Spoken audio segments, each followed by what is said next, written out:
다 함께 기도하심으로 1월 29일 월요일 매일 예배 시작하겠습니다. 기도합니다. 사랑과 은혜가 풍성하신 하나님 아버지, 오늘도 우리가 우리의 단단하고 굳어있던 우리의 마음을 매일 예배를 통하여서 회복될 수 있는 귀한 시간을 갖기를 원합니다. 하나님께서 오늘도 이 자리를 허락하여 주시니 감사하고, 정말 이 시간에 성령 하나님의 능력과 그리고 주님의 보혈의 은혜로 말미암아 우리의 마음을 정결케 하여 주시고, 정말 하나님의 이름을 영화롭게 하는 예배자로서 오늘 이 예배 시간을 우리가 하나님 앞에 드릴 수 있도록 하나님 인도하여 주시옵소서. 우리가 찬양할 때 우리 마음이 열리게 하시고 기도의 입술이 열려서 하나님의 임재를 경험하고, 정말 우리 안에 말씀을 통한 충만한 은혜가 가득하기를 간절히 소원합니다. 하나님, 이 시간 사랑하는 우리 성도님들의 삶을 위해서 기도할 수 있기를 원합니다. 하나님께서 어려운 시간, 저희가 정말 어느 때보다도 믿음 생활을 하기에 쉽지 않은 그러한 시대를 살아가고 있습니다. 하나님께서 우리 안에 믿음을 더하여 주시고, 특별히 우리가 영적으로도 또한 우리가 물질적으로도 어려움 당치 않도록 하나님께서 축복을 더하여 주셔서 우리의 쓸 것과 필요한 것들을 주님 마르지 않도록 채워주심을 통하여 우리가 이것을 통하여 물질의 풍요함을 누리는 것이 아니고 더욱더 하나님을 영화롭게 하는 삶을 살아갈 수 있도록 하나님 함께하여 주시옵소서. 또한 우리의 모든 삶 가운데에 주 예수 그리스도께서 친히 안수하사 각 가정마다 정말 하나님 말씀을 통한 그런 영적인 오병이어의 기적이 경험되어질 수 있기를 간절히 원합니다. 매일 예배를 통하여서 더욱더 말씀을 가까이 하고, 또 저희가 올해부터 말씀 읽기와 또 말씀 암송을 통하여서 더욱더 하나님의 말씀을 가까이 하고자 하오니, 이 모든 일들을 통하여서 우리의 믿음이 자라가며 하나님이 기뻐하시는 거룩한 주님의 군사들로 세워질 수 있는 우리 모든 중앙 가족들 될 수 있도록 하나님 함께하여 주시옵소서. 오늘도 모든 예배 가운데 하나님 함께하시고 주님 홀로 영광 받으시길 간절히 바라오며 이 모든 말씀 예수님의 이름으로 기도하옵나이다. 아멘. 찬송가 341장 함께 하시겠습니다.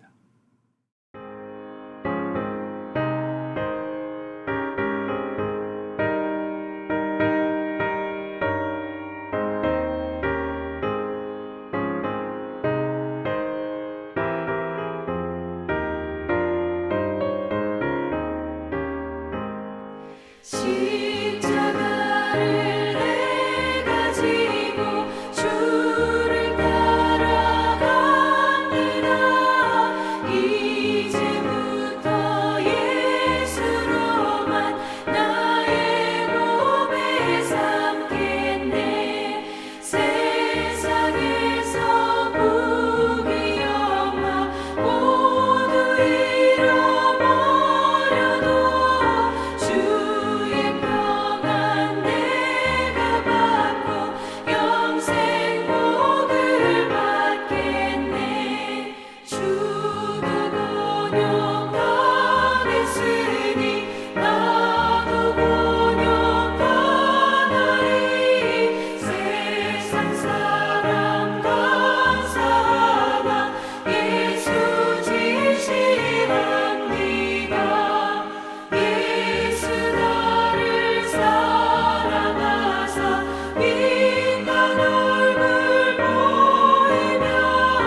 오늘 하나님 주시는 말씀은 마가복음 10장 17절부터 31절까지의 말씀입니다. 우리 함께 말씀을 한 목소리로 함께 읽도록 하겠습니다. 함께 봅니다. 예수께서 길에 나가실새 한 사람이 달려와서 꿇어 앉아 묻자오되 선한 선생님이여 내가 무엇을 하여야 영생을 얻으리이까? 예수께서 이르시되 내가 어찌하여 나를 선하다 일컫느냐? 하나님 한 분 외에는 선한 이가 없느니라. 내가 계명을 안 하니 살인하지 말라, 간음하지 말라, 도둑질하지 말라, 거짓 증언하지 말라, 속여 빼앗지 말라, 내 부모를 공경하라 하였느니라. 그가 여짜오되 선생님이여 이것은 내가 어려서부터 다 지켰나이다. 예수께서 그를 보시고 사랑하사 이르시되 내게 아직도 한 가지 부족한 것이 있으니 가서 내게 있는 것을 다 팔아 가난한 자들에게 주라. 그리하면 하늘에서 보화가 내게 있으리라. 그리고 와서 나를 따르라 하시니 그 사람은 재물이 많은 고로 이 말씀으로 인하여 슬픈 기색을 띠고 근심하며 가니라. 예수께서 둘러보시고 제자들에게 이르시되 재물이 있는 자는 하나님의 나라에 들어가기가 심히 어렵도다 하시니 제자들이 그 말씀에 놀라는지라. 예수께서 다시 대답하여 이르시되 얘들아 하나님의 나라에 들어가기가 얼마나 어려운지 낙타가 바늘기로 나가는 것이 부자가 하나님의 나라에 들어가는 것보다 쉬우니라 하시니 제자들이 매우 놀라 서로 말하되 그런즉 누가 구원을 얻을 수 있는가 하니 예수께서 그들을 보시며 이르시되 사람으로는 할 수 없으되 하나님으로는 그렇지 아니하니 하나님으로서는 다 하실 수 있느니라. 베드로가 여짜와 이르되 보소서 우리가 모든 것을 버리고 주를 따랐나이다. 예수께서 이르시되 내가 진실로 너희에게 이르노니 나와 복음을 위하여 집이나 형제나 자매나 어머니나 아버지나 자식이나 전토를 벌인 자는 현세에 있어 집과 형제와 자매와 어머니와 자식과 전토를 100배나 받되 박해를 겸하여 받고 내세의 영생을 받지 못할 자가 없느니라. 그러나 먼저 된 자로서 나중되고 나중된 자로서 먼저 될 자가 많으니라. 아멘. 인생은 시작이 있고 분명히 끝이 있습니다. 이런 인생의 어떤 유한함을 믿고 살아가는 사람에게는요, 참된 평안을 누리는 것이 쉽지가 않습니다. 언제 우리가 어떤 상황을 당할지, 언제 우리가 죽을지 모른다고 하는 이러한 생각으로 인해서 오늘을 최대한 즐기며 살아가는 사람들이 있습니다. 그래서 한때는 이 YOLO라고 하는 이 단어가 유행이었죠. You only live once. 오직 인생이 한 번밖에 없다라는 겁니다. 그러니까 그냥 오늘 하루 즐기면서 잘 살면 된다는 어떤 그러한 취지의 하나의 그 당시에는 트렌드가 되는 그러한 용어였습니다. 우리가 사실 그렇지 않습니까? 오늘을 최대한 즐기며 살아가는 사람들이 아직도 주변에 참 많은 것을 봅니다. 육신의 몸을 위해서 무엇을 먹을지 또 무엇을 마실까 생각하며 살아가고 있습니다. 어떤 사람은 이 땅에서 인생이 끝이 아니며 또 영생이 있다고 생각하며 살아가기도 합니다. 예수님께 달려가 끌어앉은 사람은요, 절박한 마음으로 이 영생을 위한 답을 얻기를 원하고 있습니다. 오늘 말씀에 그러한 한 사람이 등장하고 있습니다. 본문 17절에 보시면 한 사람이라고 되어 있는데 이 마태복음에서는 이 한 사람을 청년으로 언급하고 있고요. 누가복음을 보시면 어떤 관원으로 언급하고 있습니다. 이러한 것들을 종합해서 우리가 짐작하건대 젊고 재물이 많고 어떤 사회적인 지위가 있는 그러한 인물로 우리가 볼 수 있습니다. 그야말로 부족함이 없죠. 이러한 부족함이 없어 보이는 사람에게 자신의 힘으로 해결할 수 없는 문제가 있었는데 그게 바로 무엇입니까? 영생이었습니다. 그래서 이 한 사람이 질문하지 않습니까? 주님께 선한 선생님이여 내가 무엇을 해야 영생을 얻겠습니까? 자, 이 질문에 대한 예수님의 답변은 어떻습니까? 사실 우리가 말씀을 처음 읽었다라고 생각하면 예수님의 답변만 봤을 때는 조금 퉁명스럽지 않으신가? 라는 생각이 들 수가 있습니다. 예수님께서 자신의 선함을 부정하시고자 하신 말씀은 아니었습니다. 이 질문자의 질문의 의도를 아셨기 때문에 영생의 조건이 착한 일을 하는 것, 이 선행이 아니다라는 것을 가르쳐 주시고자 했습니다. 오늘 이러한 질문을 하고 있는 이 질문자는 예수님을 선하다고 합니다. 그러면서 자기의 선이 영생과 연결될 수 있을 것이다 라는 생각을 갖고 있었다는 거죠. 주님께서는 그 마음을 읽으셨습니다. 그리고 본문 18절 말씀을 보시면 주님께서는 사람이 아무리 선해도 그 선함으로 영생에 이를 수 없고 오직 선하신 하나님의 은혜로 영생할 수 있다라는 것을 주님께서 가르쳐 주시길 원했습니다. 그리고 나서 본문 19절 말씀을 보시면 계명을 먼저 언급하고 계시는 주님을 보게 됩니다. 다시 한번 제가 말씀을 읽겠습니다. 내가 계명을 안 하니 살인하지 말라, 간음하지 말라, 도둑질하지 말라, 거짓 증언하지 말라, 속여 빼앗지 말라, 내 부모를 공경하라 하였느니라. 10계명 중에 사람에게 지켜야 할 6가지의 계명에 대한 말씀인데요. 이에 이 질문자의 답변은 자기가 어려서부터 이러한 것들을 잘 지켰다, 다 지켰다라고 그렇게 말하고 있습니다.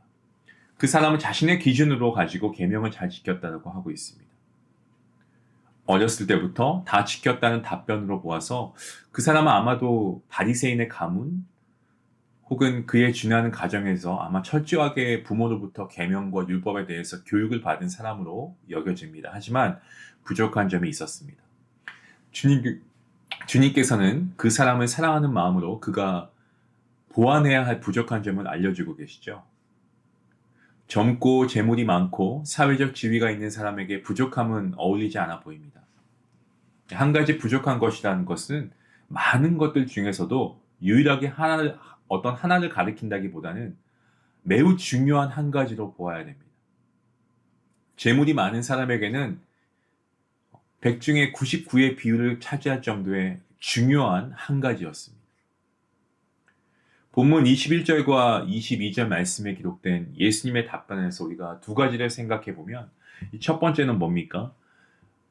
너가 갖고 있는 것을 다 팔아서 가난한 사람들에게 나누어 주라. 이 부분에 대해서 과연 이것을 문자적으로 이해해야 하는가라는 부분입니다. 21절에서 예수님의 말씀을 강조법으로 여기고 해석해 본다면 자신의 것을 그냥 하나도 남김없이 모두 다 팔아서 가난한 사람들에게 나누어 주는 것이 아니고 자신의 삶을 유지하기 위한 어떤 기본적인 것들을 제외한 그 외에 나머지 재산을 팔아서 가난한 자들에게 나누어 주는 것입니다. 우리가 가끔 뉴스를 보면 누가 얼마를 기부했다, 금액을 언급하지 않아도 유명 연예인이나 또 평범한 시민들 중에서도 자기의 일평생 모은 전 재산을 기부했다라는 그런 선행의 소식을 우리가 가끔 듣지 않습니까? 기부하는 사람, 이 기부자 역시 최소한 자신의 삶을 영위할 정도는 남겨둡니다. 그럼에도 전 재산을 기부했다는 뉴스를 가리켜서 우리는 그것이 가짜 뉴스이다라고 말하지는 않습니다. 그와 동일한 맥락으로 우리가 이해해야 하는 것이죠. 본문 22절에서 주님께서는 질문자가 재산이 많은 것을 알고 계셨습니다. 그 사람은 예수님의 말씀을 문자적 해석이든 아니면 강조법적 해석이든 어떤 경우라도 그 말씀을 실천하기에는 믿음이 없었습니다. 그래서 오늘 말씀을 보니까 22절 마지막 말씀에 슬픈 기색을 띠고 근심하며 갔다라고 말씀하고 있습니다. 예수님을 떠나간 겁니다. 우리는 가난한 사람을 위해서 어떻게 그들을 돕고 있습니까? 어떻게 우리가 기부를 행하고 있습니까? 흔히 말하는 기부를 많이 하시는 분들, 자주 하시는 분들, 이런 분들, 횟수와 상관없이 기부하시는 분들을 우리가 기부천사라고 하는데, 이 기부천사들을 보면 사회가 큰 어려움을 당할 때 어떤 일정 금액의 돈을 기부하거나 또 때로는 큰 금액의 액수를 기부하거나 평소에 어떤 구호단체나 어려운 기관에 정기적으로 매달 얼마에서 얼마까지 기부합니다. 나눔은 자신의 소유에 비례해서 이루어지지 않습니다. 마음이 부자인 사람이 이 물질의 소유가 많지 않다고 해도 정말 성심껏 기부하는 것이죠. 둘째로 예수님께서는 왜 그 사람에게 나를 따르라 이렇게 말씀하셨는가에 대한 부분을 우리가 생각해 봐야 합니다. 처음 제가 말씀의 서두에서 언급한 것처럼 이 세상은 유한합니다. 이러한 유한한 세상에서 영생을 원한다면 선하신 주님을 따라야 합니다. 그런데 주님을 따르기 위해서는 부족한 한 가지 아주 중요한 문제를 해결해야 했습니다. 많은 재물을 가지고도 나눔을 실천하지 못하는 사람은요, 주님을 따르는 사람으로 적합하지 않다는 것을 주님께서 오늘 말씀을 통해서 우리에게 교훈하고 계십니다. 먼저 주님을 따르는 데 필요한 것을 정리한 후에 주님을 따라야 한다라는 것을 가르쳐 주고 계시죠. 우리는 주님을 따르는 데 방해가 되는 재물이나 또한 그 외 불필요한 것들을 가지고 있지는 않나요? 없다라고 할 수 있는 분이 아마 아무도 안 계실 겁니다. 모두가 다 그러한 방해가 되는 어떠한 것들이 있을 겁니다. 그게 재물이 될 수도 있고 어떠한 물건이 될 수도 있고 때로는 그것이 우리가 사랑하는 어떤 누군가가 될 수도 있죠. 근데 우리가 그런 것들을 하나씩 포기하면 포기할수록 주님을 따르기가 훨씬 수월합니다. 그래서 23절에서 25절까지의 말씀에서 재물 많은 사람이 예수님의 가르침을 듣고 근심하며 가니까 예수님께서는 재물 많은 사람이 하나님 나라에 들어가기가 어렵다라고 말씀하셨고 이것을 들은 제자들은 어떻습니까? 반응이 놀랐다라고 되어 있습니다. 그리고 예수님의 제자들이 더 놀란 이유가 있는데 그것은 예수님께서 낙타와 바늘귀 이 비유를 말씀하셨기 때문이었습니다. 제자들은 예수님의 낙타와 바늘귀 비유에 구원받을 자가 누가 있겠는가?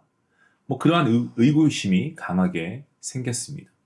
이에 예수님께서는 본문 27절 말씀에서 이렇게 말씀하십니다. 예수께서 그들을 보시며 이르시되 사람으로는 할 수 없으되 하나님으로는 그렇지 아니하니 하나님으로서는 다 하실 수 있느니라. 사람으로는 할 수 없을 때 하나님으로는 할 수 있다라는 말씀의 뜻이 무엇입니까, 여러분? 구원은요, 전적으로 하나님께 달려 있다. 하나님의 손에 달려 있다라는 말씀입니다. 가난하니까 구원받는 것이 아니고 부자라고 해서 구원을 받지 못하는 것이 아닙니다. 그런 개념이 아니고 가난하든지 부유하든지 물질 소유의 정도와 상관없이 하나님의 은혜가 임할 때 구원을 받게 된다라는 사실입니다. 하나님의 은혜는 어떻습니까? 버려야 할 것을 버릴 때 하나님의 은혜가 임합니다. 예수님께서 재물 많은 사람에게는 재물을 버리고 나를 따를 것을 말씀하셨듯이 우리는 재물이든지 간에 또한 그것이 죄이든지 간에 무엇이든 버려야 할 것을 버리고 주님을 따라야 합니다. 그래야 하나님의 나라와 영생의 은혜를 받을 수가 있습니다. 하나님을 사랑하고 사람을 사랑하는 것보다 그 어떤 것도 우선이 되어서는 그것은 옳지 않습니다. 비단 물질을 아주 풍족하게 소유한 부자에게만 이 천국문이 낙타가 통과해야 할 바늘귀가 아니다라는 것을 이 베드로의 고백과 이에 대한 예수님의 답변을 통해 우리가 알 수 있죠.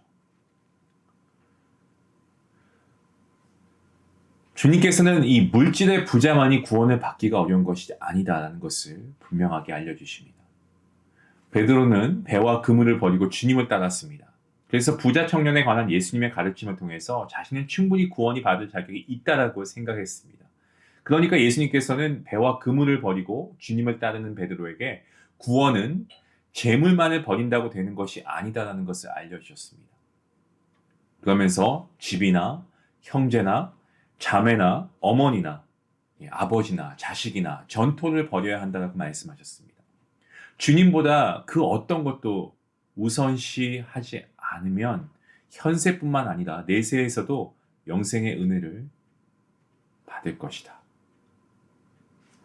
그러니까 구원과 영생은 이 물질과 그리고 가족과 그 어떤 것을 목적으로 삼지 않고 오직 하나님을 목적으로 삼아서 자기 부인의 삶을 살아가는 자에게 하나님의 은혜로 주어진다라는 이 사실을 우리가 기억해야 합니다.